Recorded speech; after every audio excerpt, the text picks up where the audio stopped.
2025 मा लागेको विश्व व्यापार मेला ओसाकाको यो दृश्य हो।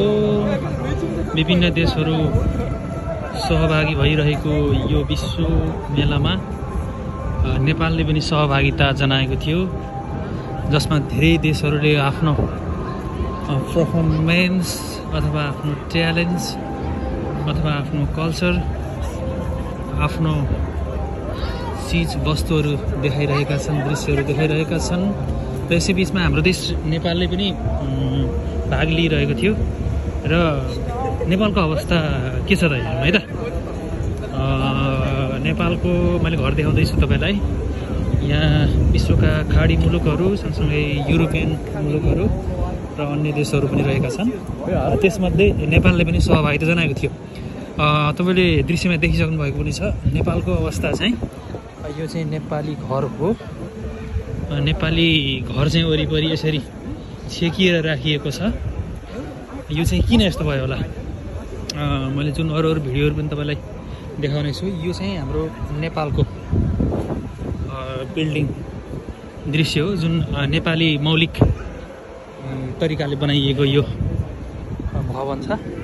तर यो भवन मात्र छ, तर भवन मात्र भए तापनि तर यसमा चाहिँ केही पनि छैन। हामीले देख्न सक्छौँ यो खोलेको भए, चलाएको भए राम्रै पनि हुन्थ्यो। अप्रिल 13 तारिकबाट सुरु भएको विश्व व्यापार मेला होइन। बिल्डिङ चाहिँ हाम्रो भवन चाहिँ नेपाली कलात्मक मौलिक तरिकाले बनेको छ, तर यसको सदुपयोग चाहिँ हुन सके। मलाई जिज्ञासा लागेको कुरा, यो नेपालले नै लगानी लगाएर बनाएको होला अथवा जापान सरकारले नै सहयोग गरेको होला? तपाईँलाई के लाग्छ होइन? यसो हेर्दाखेरि आफै लगानी लाए जस्तो लाग्दैन होइन? यदि आफै लगानी लगाएर गराएको हो भने पनि यो राम्रै कुरा हो, तर यसको सदुपयोग चाहिँ ठ्याक्कै हुन सकेन। नेपालका नेताहरू चाहिँ कुर्सीमा व्यस्त होइन, कला राख्ने, कला फाल्ने, को प्रधानमन्त्री, को उप प्रधानमन्त्री, राजनीति फल्न यताउति ठुलै दादागिरी, घम्साघम्सी, कला ठेल्ने, कला पेल्ने होइन।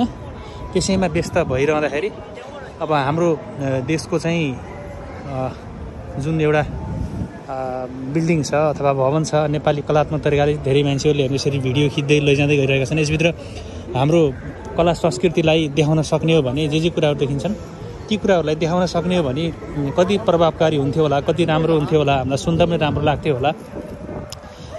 यो चाहिँ अत्यन्तै दुःखद खबर हो कि चाहिँ यो सहभागी नै नभएको भए राम्रो हुन्थ्यो। हाम्रो एकदम सोझो बुझाइले भन्दाखेरि यसमा के छ तत्त्व होइन? भित्रपट्टि यसरी चाहिँ सामानहरू थुपारेर राखिएको छ, पुरा डेकोरेसन पनि गरिएको छैन होइन। अब अरू पनि मैले भिडियोहरू तपाईँ राख्छु, अरू देशको के भइरहेछ भनेर तपाईँले भिडियोमा पनि देख्न सक्नुहुन्छ। मैले क्रमशः राखिदिँदै जानेछु होइन। अब भित्र चाहिँ पुरै के ल्याएर त्यहाँ थुपारिएको छ, तर केही पनि भएको छैन। बाहिर यत्तिकोसम्म बिल्डिङ चाहिँ बनाइएछ होइन। यो चाहिँ किन बेइज्जत गरे होला? यस्तो चाहिँ नगरेको भए राम्रो हुन्थ्यो होइन। अत्यन्तै दुःखद यो कुरा हो। हामी विश्व सामी चिनिएका भनेर हामीले गर्व गर्छौँ, वीर गोर्खाली भन्छौँ, नेपाल आमाको छोरा भन्छौँ, हामी नेपाल आमाको छोराछोरी भन्छौँ होइन। तर कता कता मन दुखेर आउँछ यस्ता दृश्यहरू देख्दाखेरि हामीलाई कि नसक्ने कुराहरू नआँटेको भए हुन्थ्यो। यो विश्वको नजर चाहिँ यति बेला चाहिँ 2025 विश्व व्यापार मेलामा पनि छ होइन। धेरै देशहरूले सहभागी जनाएका छन्, अमेरिकादेखि लिएर सामान्यमा हाम्रो देश नेपालसम्मले यसमा सहभागिता जनाएको छ भनेपछि बुझ्नुहोस्। निकै नै यो चाहिँ ओसाकाको युमिसीमा भन्ने ठाउँमा चाहिँ यो मेला चलिरहेको छ। करिब यो 5 महिना 6 महिना यो चल्ने मेला हो। यो सामान्य मेला चाहिँ होइन होइन। धेरै देशहरूले आफ्नो देशको कलाहरू, दृश्यहरू अथवा आफूसँग भएका जे जस्ता विषयवस्तुहरू छन् ती विषयवस्तुहरू पस्किरहेको अवस्थामा हाम्रो देश नेपाल, प्यारो देश नेपाल, त्यसै त प्रदेशमा आइसकेपछि आफ्नो देशको माया धेरै हुने देखिरहेका भिडियोहरू हेर्दाखेरि पनि युट्युबमा हेर्दा पनि पहिला त एकदम नेपालमा छँदा त हेरौँ जस्तो पनि लाग्थ्यो। म आएको करिब चाहिँ 1 वर्ष हुन आँट्यो। यहाँ आइसकेपछि सोच पनि परिवर्तन हुँदो रहेछ, धेरै कुराहरू बुझ्न पनि पाइँदो रहेछ, देशको विकास कसरी हुँदो रहेछ, के हुँदो रहेछ। यसरी भन्दा हाम्रा नेताहरूले चाहिँ उहाँहरूले चाहिँ अब कसरी लिनुहुन्छ त्यो कुरा उहाँको कुरा हो। तर यो भनिरहँदा एकदम पटक्क मन खाने क्या, किन नभएको होला, कति लडिरहेको होला, के को लागि लड्यो होला, कसको लागि लडे होला, आजसम्मको यो राजनीतिक विभिन्न परिवर्तन परिदृश्यहरू जति पनि हामीले देखिरह्यौँ, जन्मिएदेखि अहिलेसम्म हेरिरह्यौँ, खालि राजनीतिक खिचतानी लगायत धेरै कुराहरू छन् होइन। तिनी कुराहरूमा हामी कहिलेसम्म पेलिरहने, कहिलेसम्म हामी घोचिरहने, हामी कहिलेसम्म यसरी जिइरहने, हाम्रो देश समृद्ध देश भनेर हामीले कहिले चाहिँ गर्व गर्न पाउने, हामीले हाम्रै देशमा चाहिँ रोजगारका बाटाहरू लगायत हरेक कुराहरूको जसरी आम विश्व बजार दौडिरहेको छ, सेवा सुविधा जनतामुखी भएर नेताहरू पनि त्यसरी नै लागिरहेको हामीले पाउँछौँ। सिस्टममा चलेको ठाउँ छ, सिस्टममा चलेको एउटा देश छ होइन। यी विभिन्न कुराहरू छन्। यी विभिन्न कुराहरूभित्र पनि हामीहरूले चाहिँ यी कुराहरू नपाउँदाखेरि साह्रै मन खिन्न हुँदो रहेछ। नेताहरूलाई मेरो आम प्रश्न पनि छ, एउटा सामान्य जनताको हिसाबले मान्छेको विचार चाहिँ परिवर्तन हुनसक्छ, तर पनि वेशभूषा होइन, अनि बुवा आमा भने जस्तै देशको नाम नेपालको नाम चाहिँ सधैँ रहिरहनेछ। तर तपाईँहरूले दुःख गरिराख्नु भएको छ, लडिराख्नु भएको छ, कसको लागि लडिराख्नु भएको छ, कसको लागि गरिराख्नु भएको छ, के को लागि गरिराख्नु भएको छ, तपाईँहरूको त्यो कसैलाई जेलमा हाल्ने, कसैलाई जेलबाट निकाल्ने, कसैले भ्रष्टाचारका कुराहरू करोडौँ अरबौँका अहिले कुराहरू सुनिरहेछौँ हामी विदेशमा रहिरहँदाखेरि। ती भ्रष्टाचारका कुराहरू के का लागि होइन, तपाईँले कसको लागि कमाइदिइराख्नु भएको छ, तपाईँले भोलि बिहान मरेपछि के लैजानु छ होइन। अलिकति छातीमाथि हात राखेर एउटा सामान्य गिटी कुटेर परिवार पाल्ने परिवार पनि खुसी छ, उसँग पैसा छैन खुसी छ, तपाईँसँग अथाह सम्पत्ति होला तर तपाईँ कतिको खुसी हुनुहुन्छ होइन। ती कुराहरूले पनि एकदम मन छुन पर्ने हो। यी कुराहरू भइरहँदाखेरि एकदम मन दुख्यो र मैले यो भिडियो बनाउन बाध्य भएँ। आम संसार यात्रालाई चटक्कै छोडेर त नभनौँ, 14-15 वर्षको संसार यात्रालाई चाहिँ प्रदेशमा पार्ट टाइमको रूपमा संसार यात्रालाई तय गर्दै आफ्नो देशमा केही गर्छु भन्दै पनि धेरै कुराहरूबाट हन्ड ठक्कर र त्यहाँको सिस्टममा लैजाऊ भनेर केही कुराहरू सुरु गर्यो, फसाइदिने अनि केही कुरामा अल्झाइदिने, पार्टीगत कुराहरू हुने, यो मेरो मान्छे यो तेरो मान्छे कि चाहिँ केही गर्नलाई पार्टीमै अलि राम्रो पद लिएर हिँड्नु पर्यो। यिनी कुराहरूले गर्दा आम नागरिकहरू एकदम आगुल व्याकुल भएको पाउँछौँ र यो बाध्यता पनि हो, किनकि त्यो संस्कार सिकाएको नेताहरूले नै हो होइन।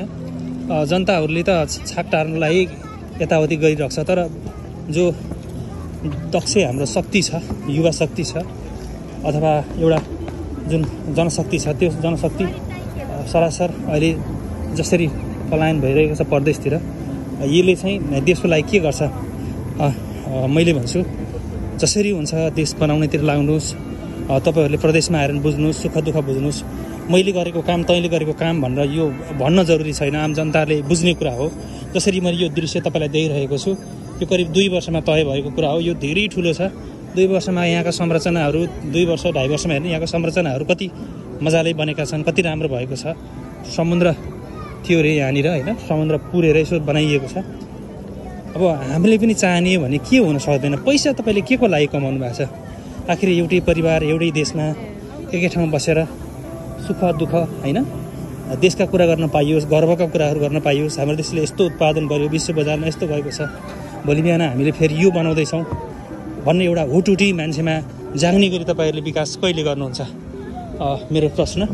दोस्रो प्रश्न, विदेशमा भएका जति पनि हामी युवाहरू छौँ अथवा चाहिँ जो अन्य मुलुकहरूमा हुनुहुन्छ हाम्रा दाजुभाइहरू, उहाँहरूलाई चाहिँ नेपाल फिर्ताको लागि तपाईँले के सोच्नु भएको छ? उहाँहरूलाई रोजगारको लागि मानिलिउँ मैले यहाँ अब सामान्यतया जापानमा रहने मान्छेले सामान्य काम गर्यो भने पनि 1 लाखदेखि नर्मल्ली धेरै कमाउनु हुनुहुन्छ होला होइन, 4 लाख 5 लाखसम्म कमाउनुहुन्छ सामान्यतया होइन।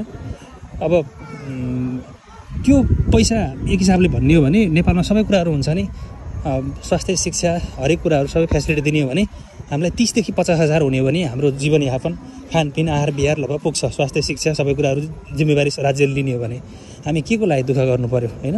यहाँको सिस्टम हेर्ने हो भने कस्तो राम्रो छ होइन। यहाँ पैसाको लागि नै जापानिजहरू त्यति दौडिएको मैले पाएन, अरू पनि दौडिएको म पाएन। एउटा मान्छेको चाहना त हुन्छ, तर त्यो हुँदा हुँदै पनि तिनी कुराहरू छन्। तर सबै कुराहरू राज्यले जिम्मेवारी लिइसकेपछि पैसा के को लागि, सम्पत्ति के को लागि, घर के को लागि, गाडी के को लागि भन्ने जस्तो सुविधाको लागि गर्ने कुरा फरक कुरा भयो। तर पनि सामान्यतया मान्छेको जीवनयापनको लागि पुग्ने सुविधा हुन्छ भने त्योभन्दा अरू केही पनि गर्नु पर्दैन।